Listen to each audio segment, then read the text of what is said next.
gentleman from Illinois is recognized for 1 minute. Thank you, Mr. Speaker. I had the privilege yesterday of traveling with the President to my hometown of Peoria, Illinois, to visit a company that's made the news recently, Catepillar Corporation. And during that speech, the President had me stand up in front of the hundreds of my constituents and Catepillar workers and urge them to call on me to support this bill and ask them to approach me after his speech to put pressure on me to vote for this bill. Found it very interesting that after the President finished his speech and I stayed around, not one employee at that facility approached me and asked me to vote for this bill.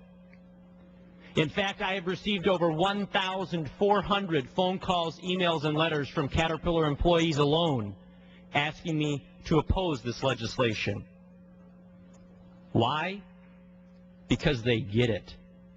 They know that this bill is not stimulus. They know that this bill will not do anything to create long-term sustained economic growth.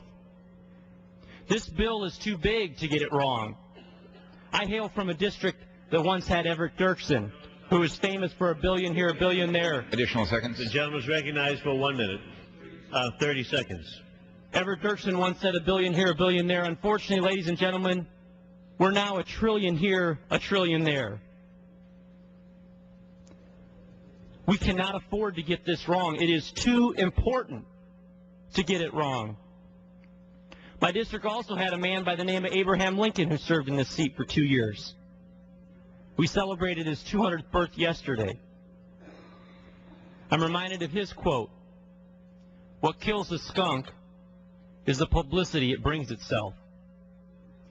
Perhaps that is the haste by which this bill is being brought forward. I urge a no vote. Gentleman from Wisconsin.